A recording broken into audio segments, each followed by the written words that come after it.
Assalamualaikum warahmatullahi wabarakatuh. Alhamdulillahi rabbil alamin alladzi anzala ala abdihil kitab wa lam yaj'al lahu 'iwaja. Asyhadu an la ilaha illallah wahdahu la syarikalah wa asyhadu anna Muhammadan abduhu wa rasuluh la nabiyya ba'dah, amma ba'd. Jamaah sekalian yang saya hormati, marilah kita mulai kajian kita pada malam ini dengan membaca basmalah. Bismillahirrahmanirrahim. Pada hari ini kita ingin membahas asbabun nuzul tematik dari buku yang saya tulis, Asbabun Nuzul Tematik, tentang menghalangi masuk masjid. Ada beberapa ayat yang turun berkaitan dengan masjid. Keberadaan masjid bagi umat Islam sesuatu yang sangat penting.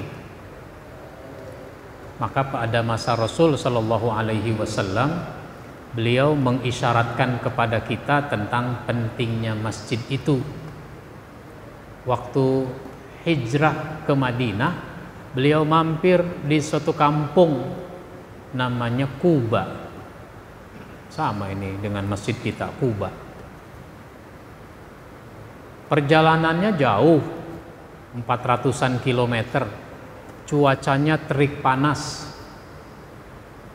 Jalanannya bukit-bukit bebatuan, kendaraannya unta, situasinya tidak aman. Kenapa tidak aman? Nabi mau ditangkap, mau dibunuh oleh orang kafir. Ternyata sempet-sempetnya mampir di kampung Quba, itu bikin masjid yang kemudian diberi nama dengan Masjid Quba. Sampai di Madinah, bangun masjid lagi, yaitu Masjid Nabawi. Jadi ini isyarat buat kita betapa penting masjid bagi kaum muslimin. Ibnu Abi Hatim meriwayatkan dari Ibnu Abbas radhiyallahu an bahwa suatu ketika orang-orang kafir Quraisy melarang Rasulullah Shallallahu Alaihi Wasallam dan para sahabat datang ke Masjidil Haram untuk sholat, untuk tawaf dalam rangka umroh. Jadi dulu tahun ke-6 Hijrah, 6 tahun sesudah Hijrah, Rasulullah dengan para sahabat mau umroh. Sahabat-sahabat seneng mau umroh itu, apalagi sahabat-sahabat yang asalnya dari Mekah. Kan sahabat itu ada yang dari Mekah, ada yang dari Madinah. Nah, ini yang dari Mekah, muhajirin seneng. Kenapa? Sekalian pulang kampung. Udah 6 tahun meninggalkan Mekah, sekarang ada kesempatan. Ternyata orang-orang kafir itu menghadang Rasulullah dan para sahabat. Nah, kalau bahasa kita, kalian tidak boleh masuk ke Mekah. Kami ke Mekah ini mau ibadah, bukan mau perang. Meskipun mau ibadah, tetap nggak boleh. Kalau istilah sekarang namanya nggak dapat visa. Nggak dapat visa. Padahal itu sudah dekat, ya kira-kira 10 km lagi memasuki Mekah. Tapi ternyata nggak boleh. Akhirnya ada perundingan, ada perjanjian. Karena itu kampung namanya Hudaybiyah, maka perjanjiannya disebut Perjanjian Hudaybiyah, yang salah satu isinya untuk tahun ini kalian tidak boleh datang ke masjid, Masjidil Haram, nggak boleh tawaf, nggak boleh umroh. Nanti saja tahun depan. Nah, akhirnya nggak jadi. Maka Allah Subhanahu wa ta'ala menurunkan firman-Nya surat Al-Baqarah ayat 114. A'udzu billahi minasyaitonir rajim. Wa man azlamu mimman mana'a masajidallahi ayyuzkara fi hasmuhu wa sa'a fi kharabiha ulaika ma kana lahum ayyadkhuluha illa khaifin lahum fid dunya khizyu wa lahum fil akhirati adzabun azim. Dan siapakah yang lebih zalim, siapakah yang lebih aniaya daripada orang yang menghalang-halangi menyebut nama Allah dalam masjid-masjidnya dan berusaha untuk merobohkannya. Mereka itu tidak sepatutnya masuk ke dalam masjid Allah kecuali dengan rasa takut kepada Allah. Mereka di dunia mendapat kehinaan dan di akhirat mendapat siksa yang berat.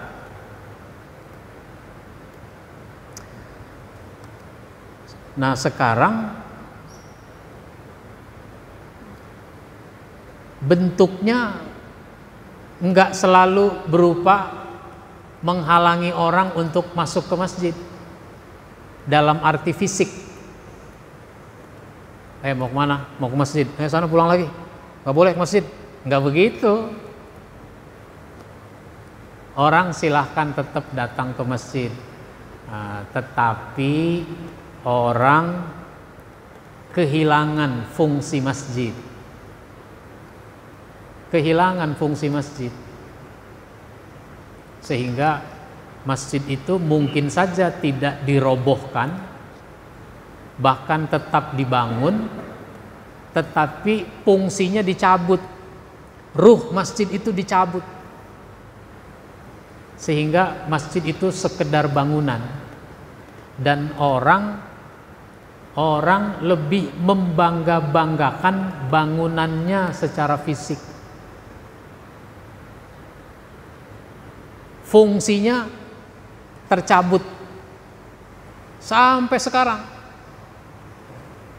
Dulu penjajah Belanda nggak bisa menghalangi orang untuk membangun masjid. Yang penting dicabut aja fungsinya. Masjid itu cuma tempat sholat. Jadi kalau ke masjid cuma buat sholat, nggak usah belajar di masjid. Nah, sehingga masjid-masjid itu tidak mengembangkan pembelajaran.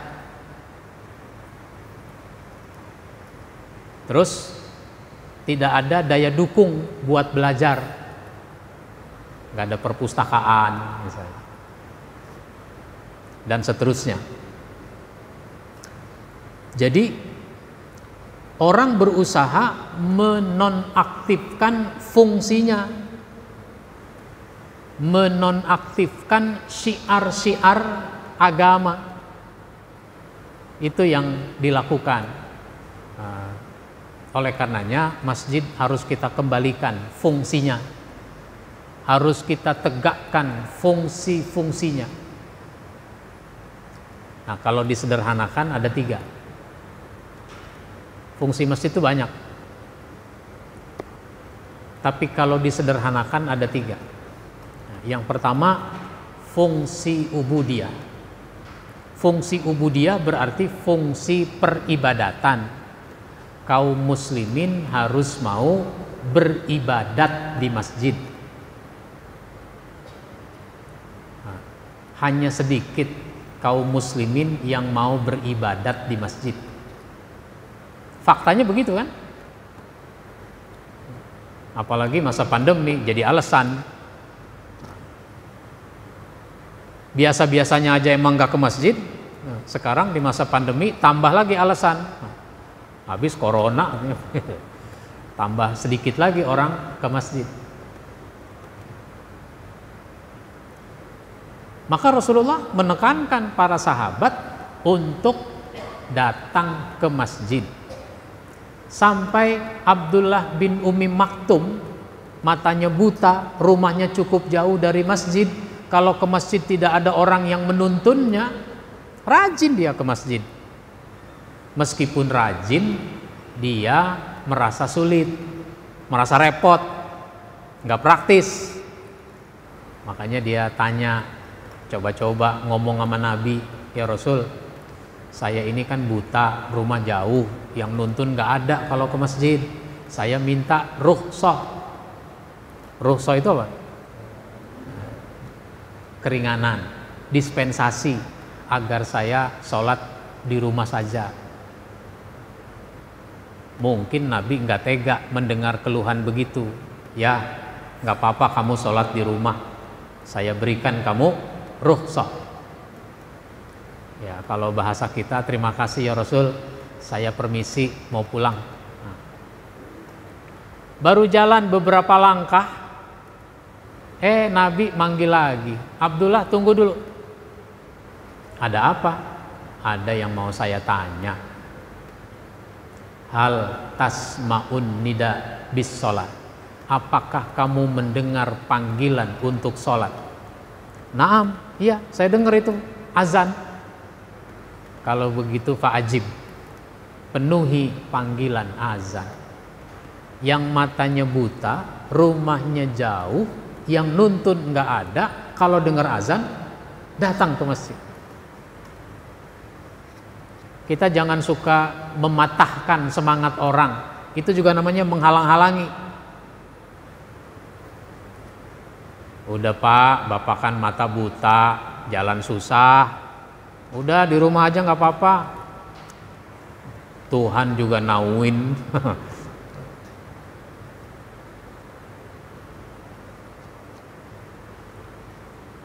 Bahkan kalau perlu, bukan kalau perlu, ya perlu, kursi roda juga masuk ke masjid. Sebab apa?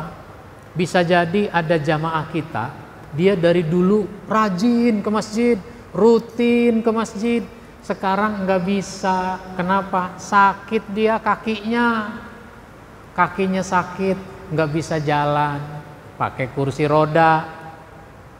Kalau harus keluar juga dari rumah, mau ke rumah sakit, mau puskesmas, mau kemana, itu mesti pakai kursi roda.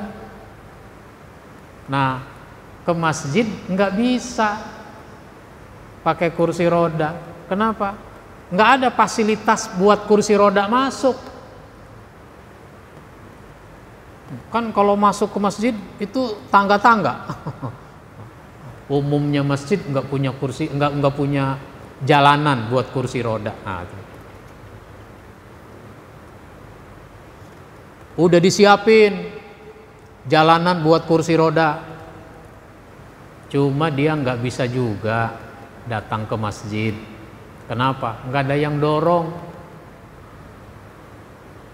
Anaknya, cucunya nggak tinggal di sini misalnya, nggak ada yang dorong. Dia cuma sama istrinya tinggal di rumah. Istrinya juga sudah tua, nggak ada yang dorong. Kalau mau ke puskesmas dia nelpon anaknya, kalau mau ke dokter dia telepon anaknya atau cucunya, datang juga. Lah kalau mau ke masjid apa mau tiap hari ngenelpon? Pak, kalau Bapak mau ke masjid, nanti petugas masjid datang ke rumah Bapak untuk ngedorong kursi roda. Begitu, layanan antar jemput. Jangan sampai dia makin sedih. Kenapa? Nggak bisa ke masjid. Ya, pernah ada tetangga saya sakit, dirawat di rumah sakit, sudah 2 minggu kira-kira. Kalau mau ke masjid, dia mesti ngelewatin rumah saya, karena dia tinggalnya di belakang rumah saya, jalanannya mesti ngelewati. Saya jenguk ke rumah sakit. Ketika saya datang, kan kalau ke masjid kadang-kadang dia lewat, nah saya juga mau ke masjid, jadi jalan bareng gitu. Nah, ketika saya datang ke rumah sakit, melihat saya masuk, langsung dia nangis gitu. Langsung dia menangis. Saya menangkap isyarat mengapa dia menangis, yaitu sudah hampir 2 minggu dia enggak ke masjid. Saya nangkep isyarat itu. Akhirnya saya bilang, Pak, meskipun Bapak sakit, sholatnya di kamar rumah sakit ini, bahkan sholatnya sambil berbaring atau sambil duduk, pahalanya sama dengan Bapak sholat di masjid. Karena enggak ke masjid bukan karena enggak mau, tapi karena sakit. Kelihatannya tenang.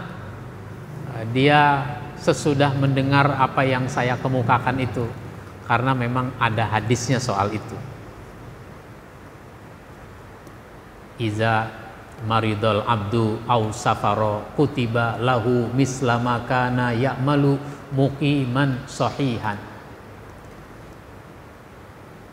Apabila orang sakit atau safar, safar itu menempuh perjalanan jauh, mungkin naik kereta, mungkin naik bis, mungkin naik pesawat. Apabila orang sakit atau safar, dicatat pahalanya seperti amal yang biasa dia lakukan di waktu dia sehat atau di waktu dia mukim, enggak safar.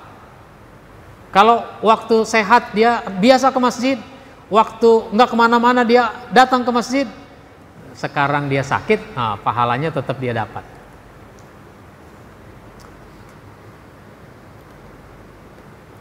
Maka ayat ini juga memberikan pelajaran kepada kita. Seandainya ada orang menghalang-halangi orang Islam masuk ke masjid, orang Islam jangan berkecil hati. Kenapa? Sholat bisa dilakukan di mana-mana. Nggak boleh masuk ke masjid, sholat bisa di luar masjid.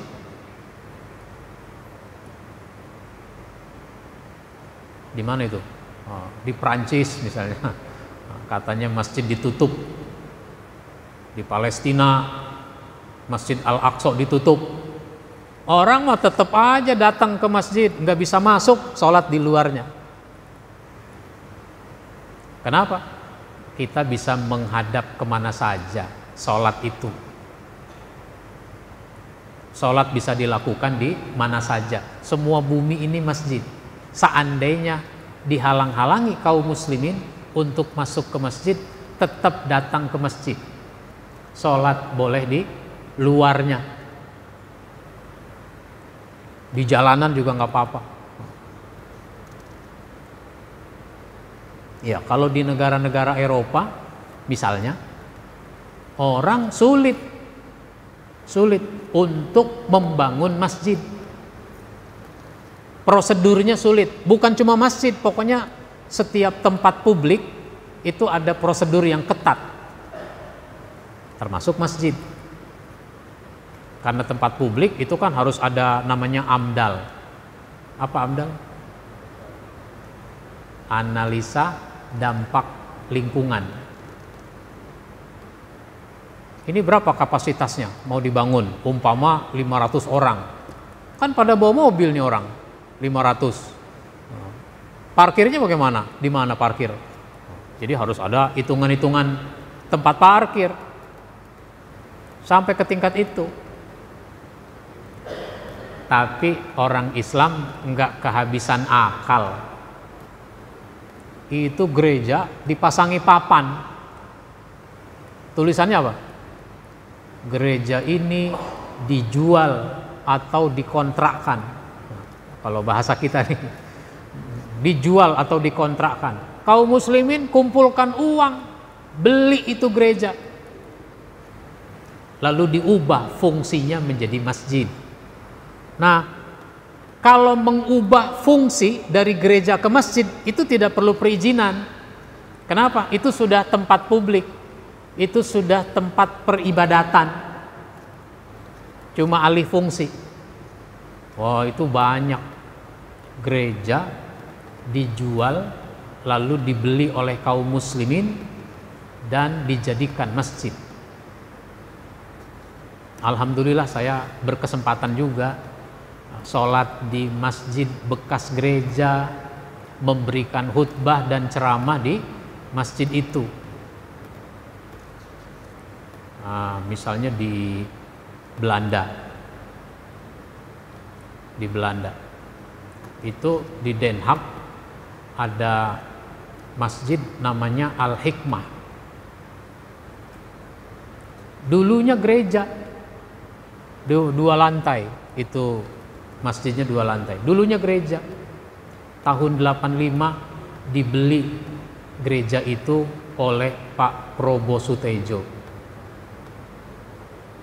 Lalu diubah menjadi masjid, diserahkan kepada orang Islam yang ada, orang Islam Indonesia terutama yang ada di Belanda untuk mengurus dan memanfaatkannya melalui kedutaan. Lalu diresmikan oleh Kiai Haji Hasan Basri, pada waktu itu ketua MUI.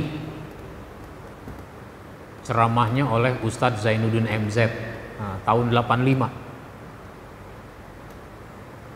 Saya datang tahun 2001 sama 2004, 2 kali saya ke situ. Itu ada lagi orang-orang Maroko, itu beli gereja, diganti namanya menjadi Masjid Al-Hijrah. Nggak dirubah, bangunannya nggak dirubah. Jadi sekalipun dihalang-halangi tetap banyak cara. Ketika saya mau pulang waktu itu, saya dikasih tahu, Pak Ustadz, sekarang masih ada 60 lagi gereja yang mau dijual di seluruh Belanda ini. 60 gereja. Nah, ternyata waktu saya ke Australia, ke Sydney, itu juga diundang oleh pengurus Masjid Al-Hijrah, orang-orang Indonesia yang ada di sana. Masjid Al-Hijrah itu dulunya gereja, dibeli ganti nama, jadi Masjid Al-Hijrah. Berapa hari yang lalu saya dapat kabar kita mau beli lagi gereja untuk jadi masjid. Maka kita lagi himpun dana, kalau ada yang mau infak boleh. Itu bisa di kitabisa.com. Bisa ditelusuri di situ, kitabisa.com, bisa infak di situ. Karena butuh biaya yang besar. Gitu. Jadi pelajaran yang kita ambil, yang saya catat di dalam buku ini, masjid merupakan tempat ibadah dan pembinaan umat Islam. Karenanya kita harus rajin ke masjid dalam rangka memakmurkannya. Tanggung jawab kita memakmurkan masjid. Jangan cuma mau membangun tapi tidak mau memakmurkannya. Lah kalau membangun mah setahun 2 tahun selesai, 3 tahun 4 tahun selesai.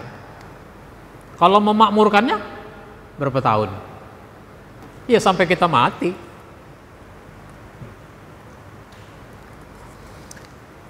Maka biar supaya makmur masjid, perbedaan pendapat, ketidaksukaan kita pada seseorang, dan berbagai faktor lain itu tidak boleh menyebabkan kita menghalangi siapapun untuk memakmurkan masjid. Jangan orang dihalang-halangi untuk datang ke masjid. Umpama. Ini soalnya kejadian, Pak. Kejadian. Umpama. Jadi bukan umpama, memang kejadian. Sebagai contoh. Ada masjid, kalau bulan Ramadan kan ngadain taraweh, witir. Taraweh witir itu kan ada pilihan 11 atau 23. Itu ada anak muda, dia milihnya yang 11. Di masjid itu 23. Jadi kalau sampai 8 rakaat, dia pulang, ngelanjutin witir di rumah. Nah, 8 rakaat pulang, 8 rakaat pulang gitu. Itu kan diperhatikan oleh pengurus masjid. Itu pengurus masjid menegur, kamu tuh kalau 8 rakaat pulang, 8 rakaat pulang, udah nggak usah sholat di sini. Nah, itu namanya menghalang-halangi orang untuk datang ke masjid. Jangan begitu, biar aja alhamdulillah dia mau taraweh meskipun cuma sampai 8. Saling menghormati. Perbedaan itu dihormati. Cuma biasanya kita ini baru bisa ngomong. Saling menghormati atas perbedaan itu baru bisa ngomong. Tapi belum bisa praktek. Prakteknya belum bisa. Misalnya ada orang ngusul kepada pengurus masjid, Pak, Bapak itu bagus bacaan Qur'annya, cocok dia kalau jadi imam di sini. Saya juga tahu dia baca Qur'annya bagus, tapi kita tidak mau dia jadi imam di sini. Emang kenapa? Lah dia kan bukan orang sini, dia pendatang. Hanya gara-gara pendatang nggak diminta tuh orang jadi imam. Lah emang Nabi orang mana? Nabi juga kan pendatang di Madinah. Nabi orang mana? Orang Mekah. Di Madinah dia jadi pendatang. Kenapa mempersoalkan orang asli, orang pendatang? Nah, gitu. Dulu waktu Nabi futuh Mekah, membebaskan Mekah, itu Bilal bin Rabah. Bilal itu kan asalnya dari Afrika, bekas budak, warna kulitnya hitam. Orang yang berkulit hitam di mana-mana ada, di Tanah Abang juga ada. Nah itu di Eropa ada, pada main bola. Pemain bola di sini juga banyak yang dari Afrika kan gitu. Nah, itu Bilal mengumandangkan azan, naik ke atas Ka'bah dia. Ketika lagi azan, itu ada orang Mekah berbisik-bisik. Kalau terjemahan bebasnya, si hitam melulu yang azan, nggak ada yang lain apa orang? Dia nimpalin, iya. Apa kalau yang lain nggak boleh dilaknat oleh Allah? Ya kalau Nabi mak nggak dengar omongan ini, bisik-bisik ini Nabi nggak dengar. Tapi kan Allah Maha mendengar. Allah turunkan surat Al-Hujurat ayat 13. Ya ayyuhan nas, inna khalaqnakum min zakari wa unsa wa ja'alnakum syu'uban wa qabaila lita'arafu inna akramakum indallahi atqakum. Hai manusia, aku cipta kamu laki-laki, perempuan, bersuku-suku, berbangsa-bangsa, biar supaya kamu saling mengenal. Kalau kamu sudah saling mengenal, kamu akan berkesimpulan yang paling mulia adalah yang paling takwa. Bilal ini takwanya luar biasa. Sampai Nabi pernah bilang, aku diperdengarkan suara terompahnya Bilal di dalam surga. Sahabat kan heran, apa istimewanya Bilal? Masuk surga bukan cuma orangnya, tapi terompah-terompahnya. Rupanya Bilal selalu melaksanakan sholat sunat wudhu.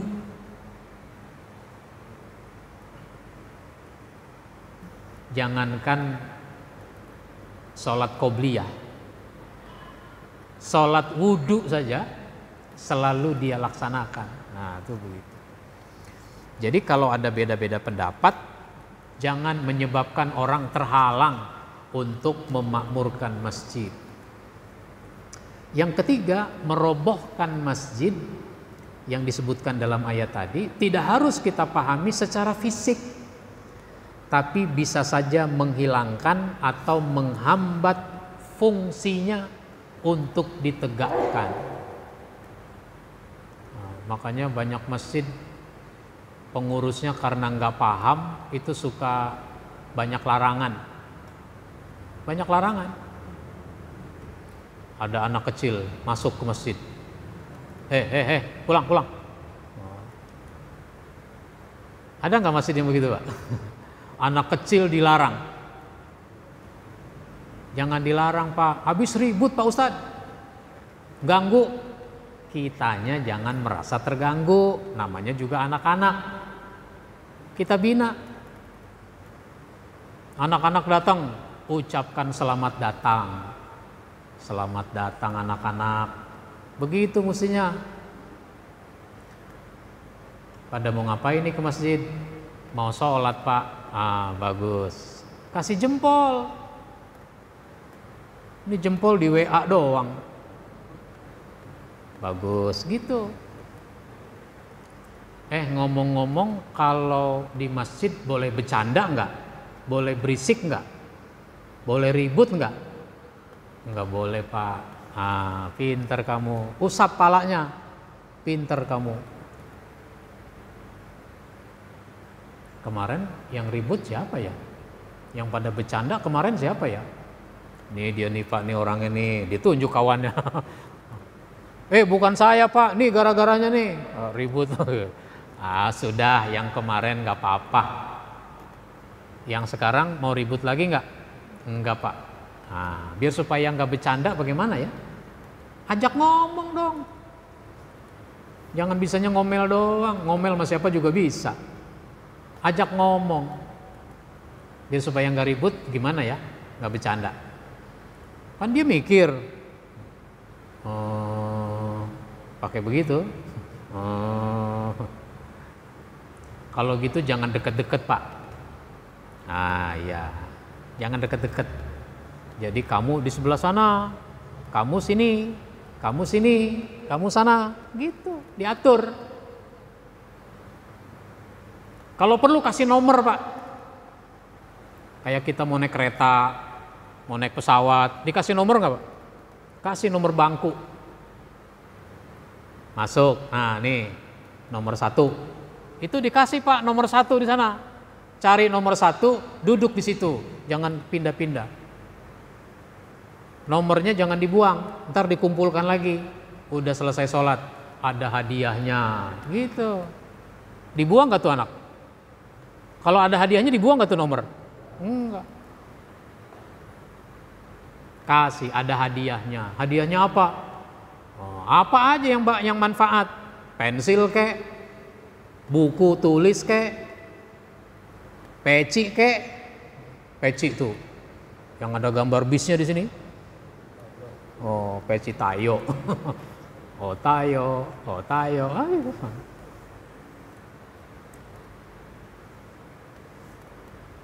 Gitu, Pak.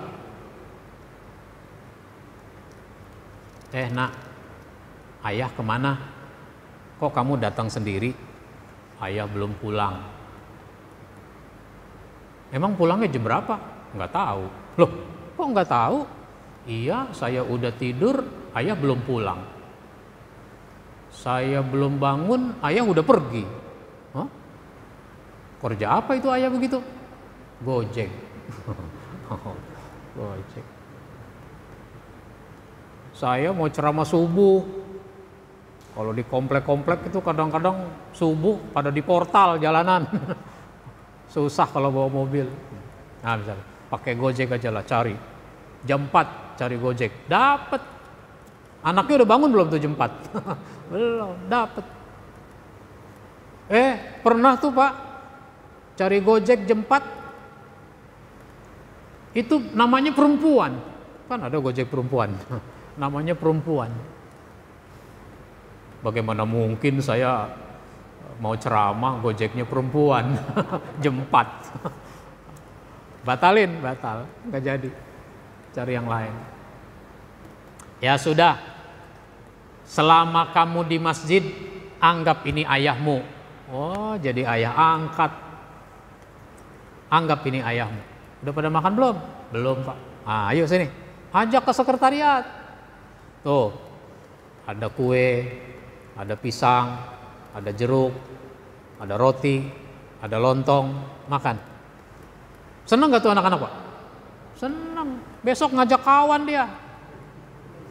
Ayo ke masjid. Kenapa? Enak di masjid. Ada lontong, ada roti, gitu. Bikin anak-anak seneng Pak.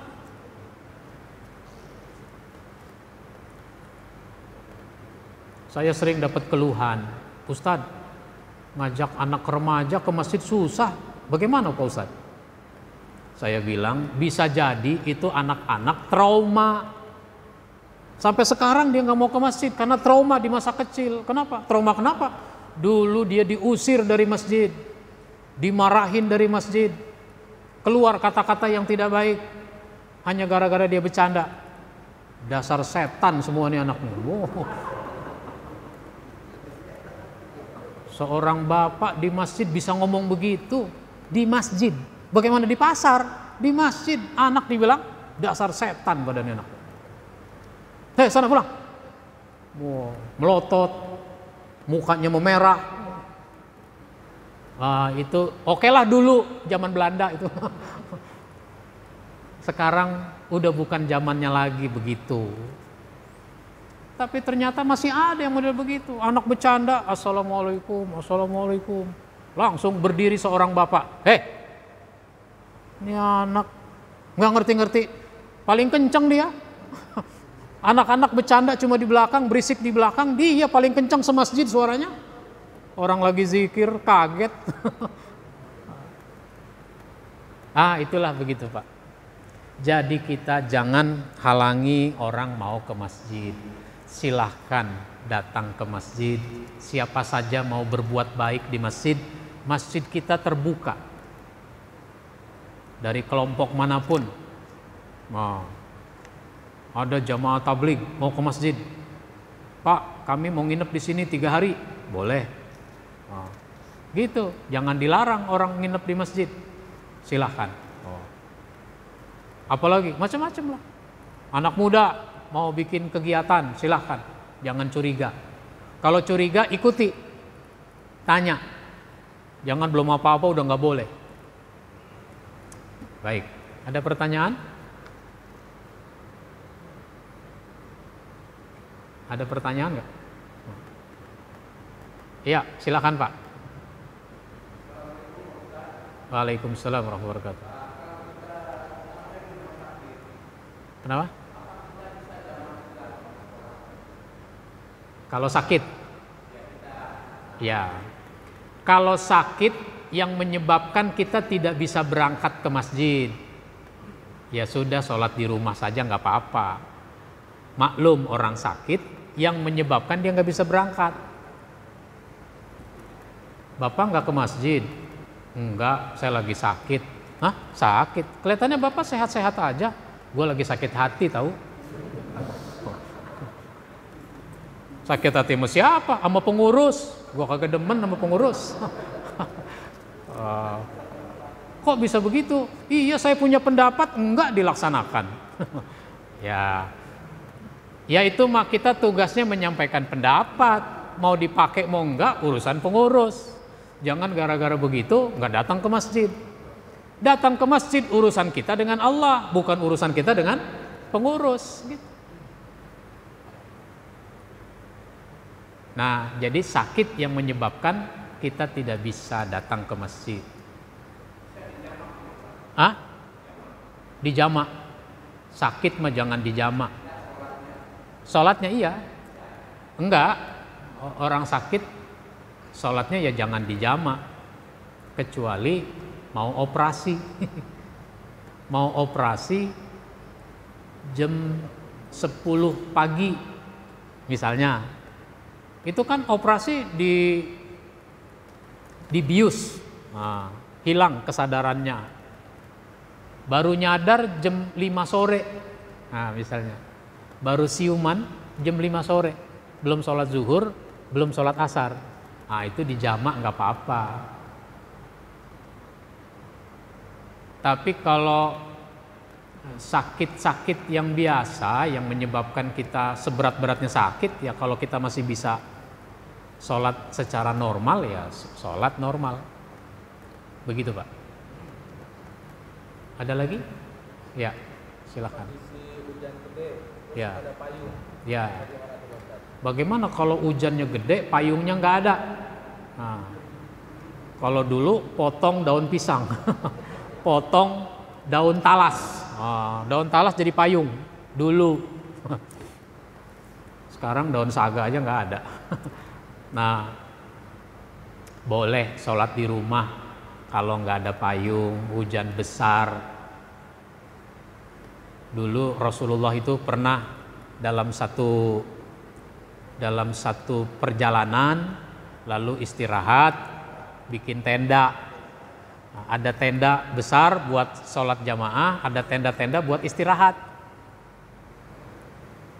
Hujan besar. Maka Nabi suruh azan, tapi ada kalimat sallu fi rihalikum. Nah, sholatlah kamu di tempat masing-masing karena hujan besar. Nah, kalau hujan besar jalanannya banjir, ya nggak apa-apa sholat di rumah. Nah, kalau sekarang kan hujan nggak besar-besar amat, payung ada, jalanannya beraspal. Emang payung nggak ada, tampah ada nggak? Tahu tampah nggak? Pakai tampah, pakai mantel yang biasa buat naik motor. Kalau hujan, jas hujan. Kalau emang nggak ada sama sekali ya sudah, sholat di rumah. Begitu. Ya.